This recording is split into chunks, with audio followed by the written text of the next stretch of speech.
Boa noite a todos. Quero convidar vocês mais uma vez, como todas as quartas-feiras, a abrir as suas Bíblias no livro do profeta Malaquias, capítulo de número 3. Livro do profeta Malaquias, capítulo de número 3. Vamos fazer uma leitura hoje do versículo de número 7.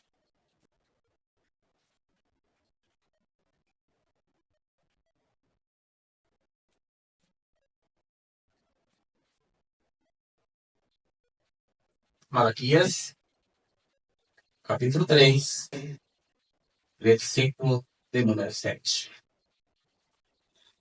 O texto fala o seguinte: desde os dias dos vossos pais, vos desviastes dos meus estatutos e não os guardastes. Tornai-vos para mim, e eu me tornarei para vós, diz o Senhor dos Exércitos. Mas vós dizeis: em que havemos de tornar? Oremos. Senhor Deus, muito obrigado pela oportunidade que temos de ler, estudar, meditar sobre a tua palavra. Que o Senhor possa, através dela, falar conosco esta noite, a fim de que nós sejamos edificados, instruídos, e que esta palavra nos sirva, assim, para que possamos ser mais parecidos com Cristo. Que ela nos molde segundo a tua vontade, para sermos servos cada dia mais fiéis, e para que a nossa vida seja sempre no sentido de louvar ao Senhor. Que nossos atos possam glorificar o Senhor. Que nós possamos, como servos, fazer sempre a tua vontade. E que o teu nome seja engrandecido através de nós. É assim que nós oramos, já agradecidos em nome de Jesus. Amém. Na última quarta-feira falamos a respeito da imutabilidade de Deus. Eu quero, esta noite, tratar com vocês a respeito de versículo 7 do capítulo 3 de Malaquias. E o tema geral deste sermão é o imutável e incondicional amor de Deus. Pecar é caminhar em sentido contrário à direção de Deus. Quando o primeiro homem, lá no Jardim do Éden, pecou ao transgredir a ordem expressa do Senhor para que não comessem do fruto da árvore do conhecimento do bem e do mal, a sua atitude seguinte foi tentar se esconder, se afastando da presença de Deus, andando em direção oposta, tentando se distanciar da pessoa do Criador.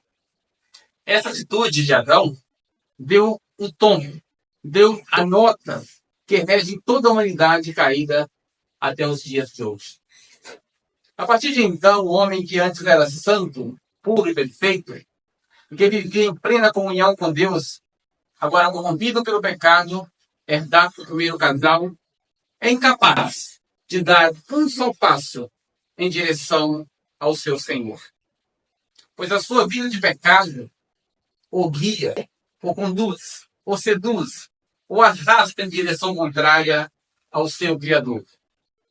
O apóstolo Paulo, escrevendo aos Romanos, no capítulo 3, no versículo 10 ao 12, diz as seguintes palavras: como está escrito, não há um justo, nenhum sequer. Não há ninguém que entenda. Não há ninguém que busque a Deus. Todos se extraviaram e juntamente se fizeram inúteis. Não há quem faça o bem. Não há nem um só. Desde quando o primeiro casal, após o pecado, deu os primeiros passos para trás, a fim de distanciar-se da presença do Senhor, desencadeando um processo que resultou na ruptura, na separação total do Criador com suas criaturas, Deus, por sua vez, vai em direção a esse homem, desobediente e transgressor. O Senhor o envergonha, o obriga a confessar seu pecado. E ainda que este insista no erro, tentando desviar a culpa de sobre si, e lançando-a sobre a sua companheira, inclusive sobre Deus, o Senhor não desiste, não o abandona, não o destrói imediatamente, mas em sua longanimidade lida com o pecado deste homem. Sentencia o homem e a mulher com castigos como consequência pela sua desobediência. Entretanto, faz uma grande promessa, que da semente da mulher nasceria um que pisaria a cabeça da serpente, e esta lhe morderia e feriria o calcanhar. Apontando para o Messias, apontando para a solução definitiva do problema, apontando para o Cristo que viria e que veio para desfazer de uma vez por todas essa tragédia causada pelo pecado. Anulando, então, os efeitos mortais do veneno desse pecado, que está alojado na corrente sanguínea de cada ser humano e está em todos. E esse trabalhar de Deus, de ir em busca e resgatar o homem, tem sido incessante até os dias atuais, pois de outra forma, nenhum homem se chegaria a ele. Pois morto em seus delitos e pecados, o homem não ouve a voz do Senhor. Que o chama para que retorne a ele, mas está sempre tapando os ouvidos para não ouvir. Está sempre desviando o caminho para não encontrá-lo. E é exatamente esta a reclamação do Senhor que declara através de Malaquias dizendo: desde os dias de vossos pais vos desviastes dos meus estatutos e não os guardastes. Esta é a parte A do versículo 7. O título aqui que eu dei para esse primeiro ponto, nosso ponto 1, é Marcados por uma vida de desobediência.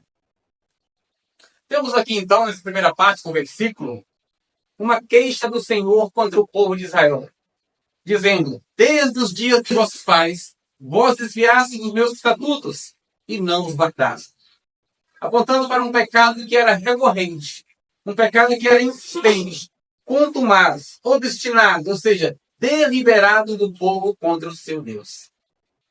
Cuja prática não nasceu aqui, nos dias de Malaquias, mas este povo, de geração em geração, vem desviando do Senhor. Isso significa mudando de direção em relação ao caminho traçado pelo Senhor, abandonando a roda original e seguindo por um desvio, passando de largo, evitando trilhar e seguir na direção previamente estabelecida por Deus.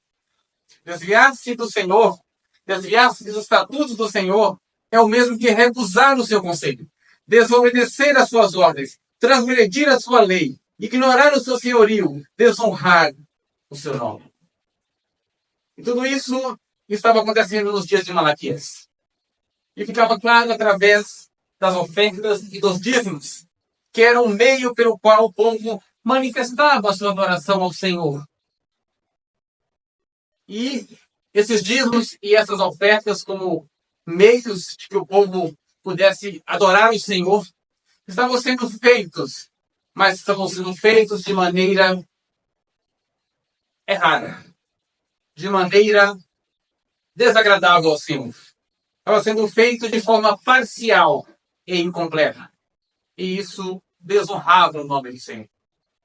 O contrário disso seria guardar os estatutos do Senhor, cumprir o que estava prescrito, seguir pelo caminho sem desviar-se nem para um lado nem para o outro, observando atentamente os estatutos do Senhor, como uma bússola que os conduziriam à direção correta, como uma luz que iluminaria o seu caminho, para que não tropeçassem pecando contra o seu Deus. Este era o meio correto das coisas acontecerem. Este era o ideal. Mas o povo desviou-se dos estatutos do Senhor. Se este povo fosse um povo obediente, teria a mesma atitude do salmista, que ao invés de rejeitar, teria um prazer na lei do Senhor. E em sua recitação, o salmista, expressando a sua alegria, o seu contentamento, o seu apreço pela lei do Senhor, ele diz: lâmpada para os meus pés é a tua palavra e luz para o meu caminho. Mas o povo de Israel, ao ter contato, ao deparar com os estatutos do Senhor, com a lei do Senhor, desviaram-se dela. Diferente do salmista, que teve prazer nesta lei. E disse: olha, lâmpada para os meus pés e luz para o caminho é a tua palavra. Salmos 119, 105. Mas este povo aqui contemporâneo ao profeta Malaquias seguiu o mesmo curso de pecado de seus antepassados, não olhando e nem considerando as consequências ou os resultados colhidos pelos seus pais antigos, que por tantas vezes foram castigados, Israel quase totalmente destruído, dizimado da terra em virtude de sua desobediência, mas que não serviu de lição para esses que vivem nos tempos de Malaquias. Porque mesmo conhecendo a história daqueles que os precederam, que sendo impenitentes foram alvos de castigos terríveis do Senhor, persistem nas mesmas práticas, atraindo para si o juízo de Deus. Mas, apesar de tudo, a seguir, nós deparamos com uma prova do amor incondicional de um Deus único e incomparável, que diante de tal atitude do povo, apela mais uma vez dizendo a este povo: tornai-vos para mim, e eu me tornarei para vós, diz o Senhor dos Exércitos. Esta é a segunda parte, a parte B do versículo 7. É o nosso ponto 2, cujo título é: sempre há esperança para aqueles que se arrependem. Foi por isso que eu disse na última quarta-feira que todos os atributos de Deus apontam para a sua imutabilidade. Temos aqui um inexplicável exemplo de longanimidade de Deus, ou seja, a sua paciência, como sendo parte de seu caráter imutável, que mesmo sendo alvo das mais hediondas afrontas do povo, mantém-se fiel à sua palavra e ainda os considera como o seu povo escolhido. Não a negando, mas provando o que disse no começo deste livro de Malaquias, quando declarou aos filhos de Jacó, dizendo: eu sempre vos amei.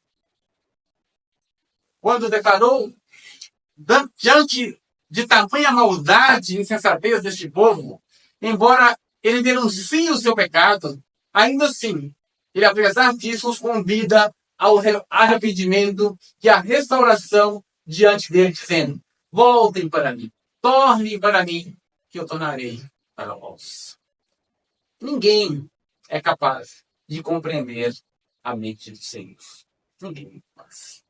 O apóstolo Paulo, em Romanos capítulo 11, extasiado com as grandiosidades do Senhor, ele compõe um hino que se tornou uma das mais belas passagens de sua obra, onde ele diz a respeito de Deus as seguintes palavras. Romanos 11, 33, 36.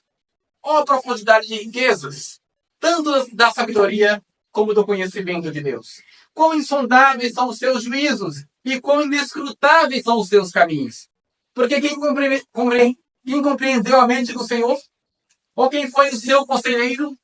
Porque quem lhe deu primeiro a ele, para que seja recompensado? Porque dele e por ele, e para ele são todas as coisas. Glória, pois, a ele eternamente. Amém. Entretanto, os compatriotas do apóstolo Paulo negaram a esse Deus a glória e a honra que lhe é devida. Viraram as costas para ele, o ignoraram, o trataram como um estranho. Considerando, inclusive, serem infundadas as acusações de pecado e desvio da lei, que através de Malaquias o Senhor, de maneira justa, lançava sobre eles. Esse povo fingia não entender o porquê de tais acusações. Eles diziam que o Senhor estava enganado a respeito deles. Isso é a questão. O nosso ponto 3, que é a terceira parte aqui desse versículo, diz o seguinte: mas vós dizeis, em que havemos de tornar? Isso aqui é uma resposta do povo diante da acusação do Senhor, que diz: tornai para mim, e eu tornarei a vós. Voltem para o Senhor, e eu retornarei a vós. O povo, então, ouvindo isso, dizem: em que devemos tornar? Quando foi, Senhor, que nós nos afastamos do Senhor? Quando foi que nós pecamos contra Ti? O que estamos fazendo de errado? Por que temos que tornar o Senhor? Estamos aqui, diante do Senhor. Então, a gente percebe que o povo é cínico. Cínico ao extremo. Porque ou não sabem quem é o Senhor de fato. Porque essa resposta desse povo, obviamente, não é uma resposta verbalizada. Mas Malaquias, ao pregar para eles a mensagem, o Senhor, mostrando o que está no coração deles, sabia que a sua reação era essa. Todo Malaquias dizia, olha, voltem para o Senhor, que o Senhor voltará para vós. Os seus corações é como?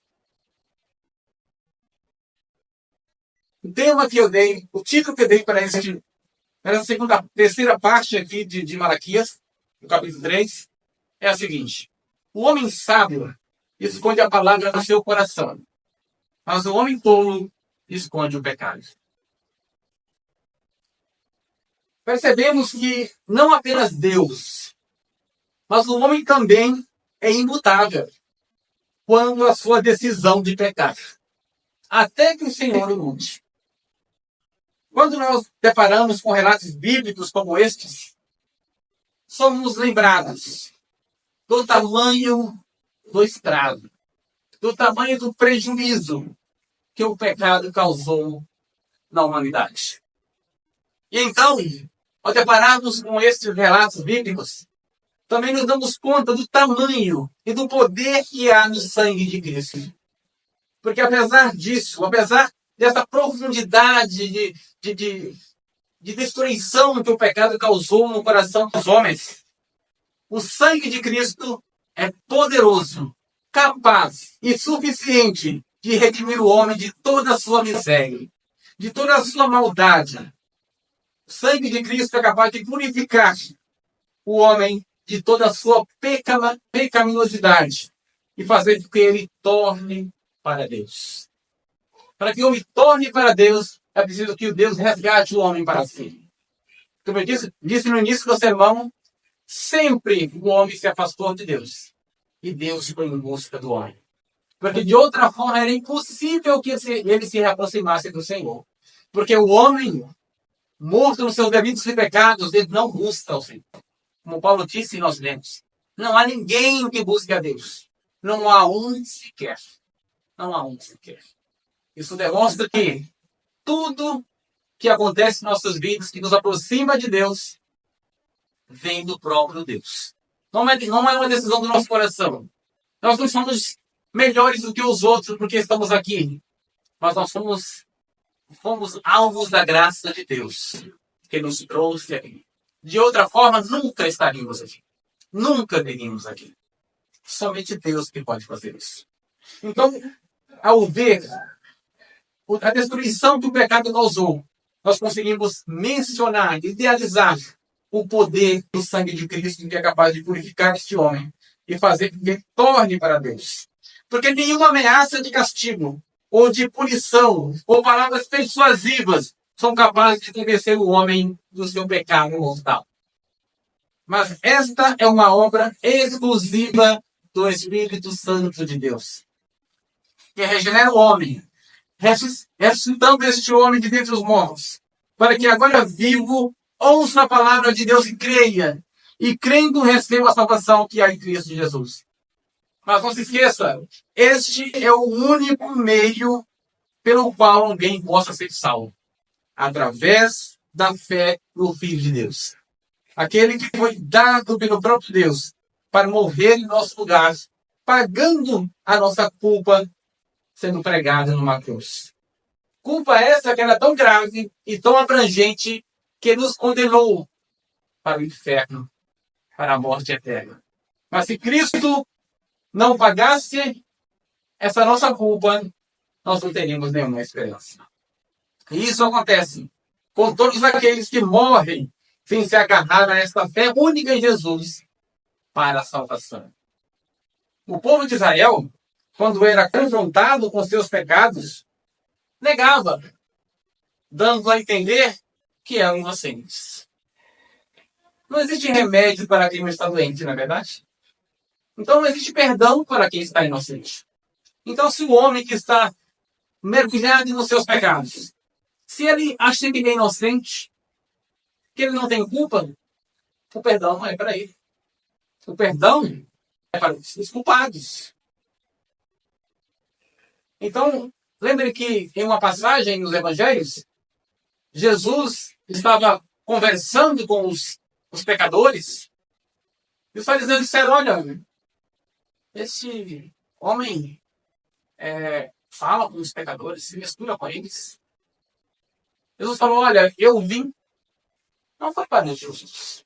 Eu não vim, não foi para os sãos. Eu vim para os doentes. Mateus capítulo 9. Então, ele está dizendo, olha, se você se acha justo, você não precisa que eu justifique você diante de Deus. Se você entende que não tem doença, que você é saudável, obviamente ele está se referindo à questão da doença, do pecado, você não precisa de mim. Quem precisa de Cristo é quem reconhece que é pecador. Quem não precisa, quem não reconhece que é um pecador, ele não necessita de Cristo, porque não precisa de perdão dos seus pecados.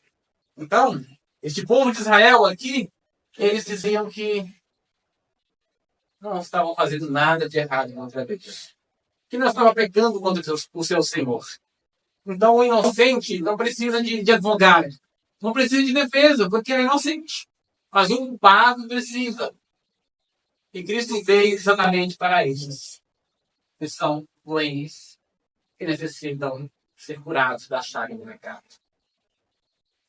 E esse povo, ao declarar que eram inocentes, tentavam enganar a Deus. Mas o Senhor conhece os corações. É por isso que ele disse, voltem para mim. O que significa, arrependam-se. Reconheçam que são pecadores. Arrependam de seus pecados. E eu, diz o Senhor, me tornarei para vós. Então, não seja insensato como o povo de Israel.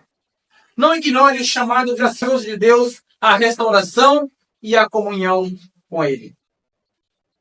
Através de dar ouvidos à palavra de Deus, ao santo evangelho, é que a fé salvadora brota no seu coração e você crê.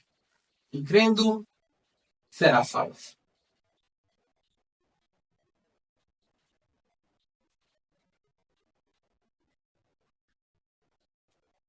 Eu quero concluir este versículo 7 dizendo o seguinte. Entendemos que cada convite de Deus para o povo ao arrependimento não se trata apenas de uma ameaça de um Deus carrasco e excessivamente severo, mas é uma expressão de sua justiça e prova de seu amor e da sua longanimidade, demonstrando a sua disposição de perdoar e de reconciliar-se com todos que se propõem a reconhecer e a se arrepender de seus pecados, se tornando para Ele. E quero fazer uma única aplicação e a gente encerra. O Senhor, nesse texto, mais uma vez, nos dá um exemplo claro de amor incondicional e de uma incompreensível longanimidade para com seu povo. Lembrando de todo o mal que praticamos, que nos fez merecedores da sua justa ira, mas que ao invés disso fomos alvos de sua misericórdia, não nos recompensando conforme as nossas más obras, mas graciosamente nos concedendo um favor merecido, pelo qual recebemos de Deus em Cristo a vida e não a morte. Sejamos então imitadores de Deus. Que haja em nós disposição sincera para perdoar prontamente. Que a longanimidade esteja sempre ao nosso alcance, ao nosso mais próximo alcance. E que a ira esteja cada vez mais longe das nossas mãos. Porque assim Deus fez conosco. A sua longanimidade nos alcançou. A sua graça nos alcançou. A tua bondade chegou até nós. Ele não teve pressa para nos julgar, para se irar contra nós, mas ele foi longânimo até que chegamos até aqui. Que sejamos imitadores desse Deus, que a longanimidade esteja sempre presente em nosso coração, que o desejo de irar-se contra alguém, ou de praticar, entre aspas, a nossa justiça, seja sempre distante das nossas mãos. Se o irmão, ou mesmo um de fora, lhe ofender, apresse-se em perdoá-lo e esteja pronto à reconciliação. Pois diferente do que pensam os ímpios, ou os descrentes, nós temos sido ensinados a viver em conformidade com as Sagradas Escrituras, que dizem, ou que deixam claro, que o perdão é para quem não merece. Assim, como Deus fez conosco, não nos dando o castigo que merecíamos, façamos também com todos.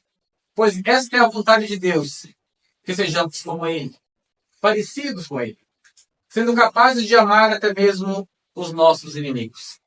E isso significa sermos capazes de perdoar a quem quer que seja, com o propósito único de que o nome do Senhor seja honrado através das nossas vidas.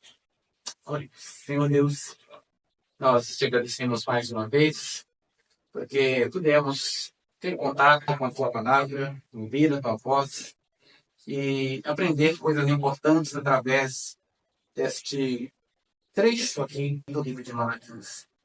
Que nós não sejamos insensatos, mas que diante da voz de Deus nós possamos nos dobrar, a fim de reconhecer o nosso pecado, nossa falha, o nosso erro, pedindo perdão ao Senhor e sermos restaurados em comunhão com Ele. Porque Ele diz que todos aqueles que tornam a Ele, Ele também torna estes. Todos aqueles que clamam a Ele, Ele ouvirá.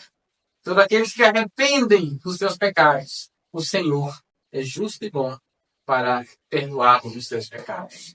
Que nós sejamos sensíveis à voz do Espírito Santo e possamos ser aqueles que, através do mover, do trabalhar do Espírito Santo, reconhece a sua vileza, a sua fraqueza, o seu pecado e se coloca diante de Deus, buscando perdão pelos seus erros, pelas suas falhas, a fim de ser restaurados na sua comunhão.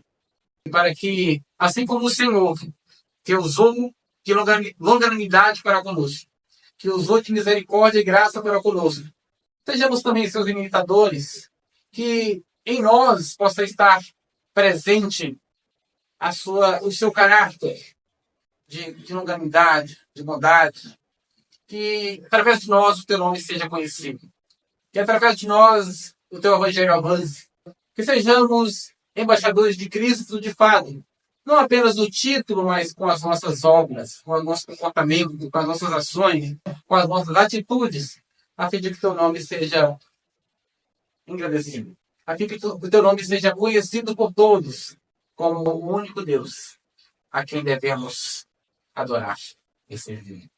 É assim que nós oramos e te agradecemos. Em nome de Jesus. Amém.